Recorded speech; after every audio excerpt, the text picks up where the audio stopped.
Hindi magkaibigan at nagkakilala lang sila ni Pangulong Ferdinand Marcos Jr. noong nakarang eleksyon. Iyan ang revelasyon ni Vice President Sara Duterte kamakailan. Never again naman daw na makikipag-tandem si VP Sara sa mga Marcos. Narito ang balita ni Jason Rubrico. Hindi kami magkaibigan.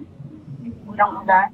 Yan ang diretsahang tugon ni Vice President Sara Duterte nang siya ay tanungin kung nag-uusap pa ba sila ni Pangulong Ferdinand Marcos Jr. sa gitna ng mga kasalukuyang nangyayari sa politika. Ang totoo ani VP Sara ay nagkakilala at nagkausap lang sila ni Marcos Jr. noong naging magka-running mate na sila noong 2022 national elections. Bago pa man kami naging running mates, hindi na kami nag-uusap. Nagkausap lang kami during cafe dahil sa trabaho noon.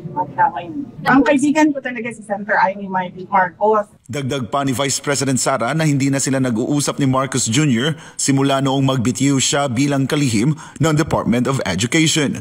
Naitanong naman sa bise kung siya ba ay nagsisisi na siya ay umanib sa Uniteam at naging running mate ang Pangulo. Ito ang naging kanyang sagot. Medyo mahaba kasi sa sit-down. Pero matatandaan na sa selebrasyon ng 39th anniversary of the Feast of the Passover ng The Kingdom of Jesus Christ sa Davao City, humingi ng tawad ang bise sa mga taga-KOJC dahil sa paghingi niya ng suporta para kay Marcos Jr. Hinihingi ko lang ang patawad ninyo na nagkamali ako.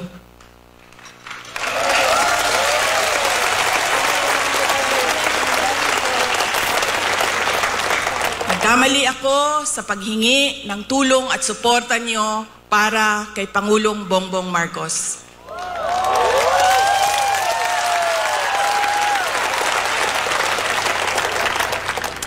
I was on the mistaken belief that we were together on the platform of unity and continuity. Nagkamali ako. Kaya hinihingi ko ang patawad ninyo. Never again naman ang sagot ni Vice President Duterte sa tanong na kung makikipag-tandem pa siya sa mga Marcos.